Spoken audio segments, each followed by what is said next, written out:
बिस्मिल्लाहिर्रहमानिर्रहीम। Welcome to my YouTube channel engineer सान Amjad. PPSC की प्रिपरेशन के लिए हमारी सब्जेक्ट वाइज सीरीज जारी है। हमारी आज की सीरीज़ है civil engineering material and construction techniques.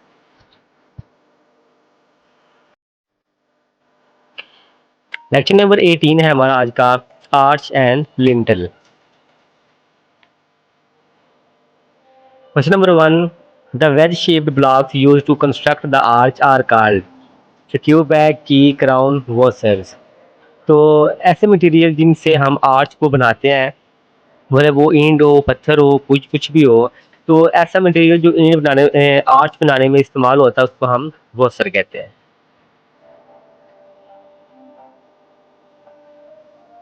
Question number 2, the arch consisting of fully dress stone is called.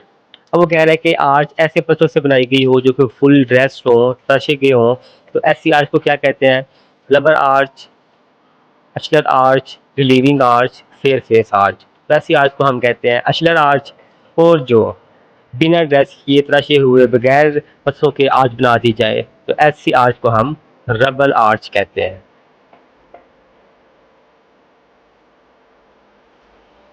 Question number 3, inner curve of an arch is called haunch, intrados, extrados, soffit. तो इसमें हमारे पास correct option है b, intrados, क्योंकि इसमें inner curve की बात हो रही है, अंदरूनी गुलाई की बात हो रही है। तो आपने याद रखना है, अक्सर जो स्टूडेंट्स हैं वो इसमें खराबी कर जाते हैं, गलती भी कर लेते हैं। जब वो इनर कर्व का पूछेगा तो आपने इंट्राडास पे टिक लगानी है। अगर वो पूछे कि अंदरूनी सतह, अगर वो इनर सरफेस का जिक्र करे, फिर आपने सोफिट लगाना है। तो इस क्वेश्चन में हमारा करेक्ट ऑप्शन है b, intrados. Question number 4, arches are made in hollow blocks masonry. अब वो कहते हैं कि हालो ब्लॉक्स मैसनरी जो है आपने की है, इससे आपने आर्च बनाई है, तो वो कौन सी होगी? सिंगल, हालो, डबल, सॉलिड। तो इसका हमारे पास करेक्ट ऑप्शन है d, solid. Question number 5, outer curve of an arch is called आंच, इंट्राडास, एक्स्ट्राडास, सोफिट। तो इसका हमारे पास करेक्ट ऑप्शन है सी, एक्स्ट्राडास। इंटरनल जो कर्व होती है उसको हम इंट्राडास कहते हैं और एक्सटर्नल को extrados. Question number 6, the highest point on extrados of an arch is called. अब वो कह रहे हैं कि आपकी एक्स्ट्राडास पे जो सबसे हाई पॉइंट होता है उसको क्या कहते हैं? स्क्यूबैक, की, क्राउन, वोसर। तो सबसे जो ऊपर आपका की स्टोन होता है, की स्टोन को आप क्राउन भी कहते हैं।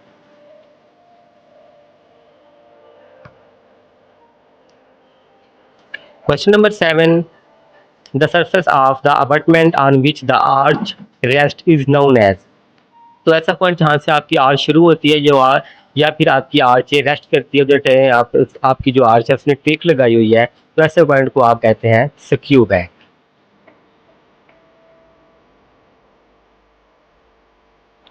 Question number 8, under side of the arch is called. यही वो क्वेश्चन है जिसमें स्टूडेंट गलती कर जाते हैं।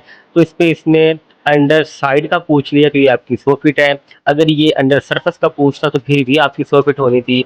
अगर ये आपसे पूछता कि अंडर कर्व, गोलाई का पूछता, तो फिर आपने इंटर टास्क पे क्लिक करना था।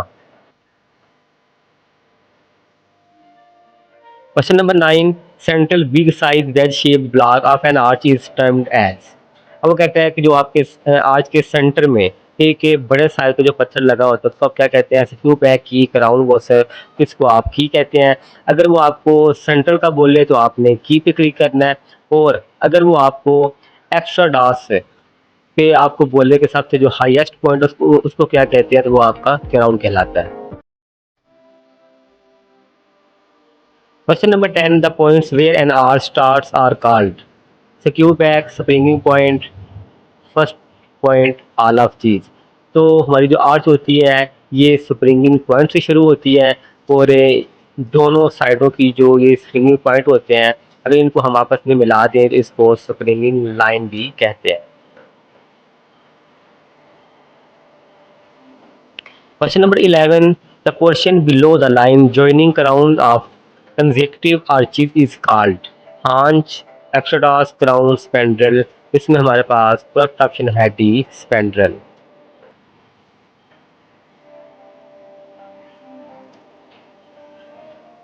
Question number 12. The lower half portion of the extrados between the cubac and the crown is called spandrel, finger, haunch, rise.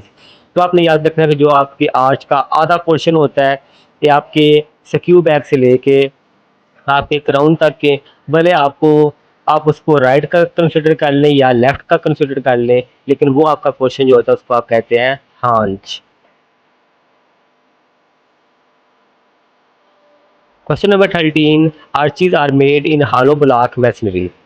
Hello, single, double, solid, तो इसका हमारे पास करेक्ट ऑप्शन है डी, सॉलिड।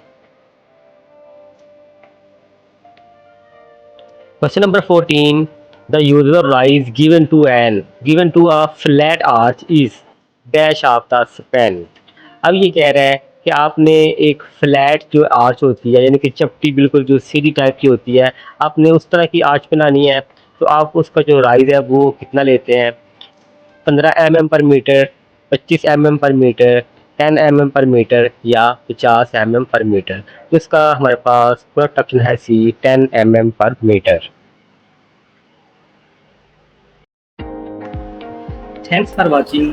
वीडियो को like करें, share करें, comment करें और चैनल को सब्सक्राइब करें।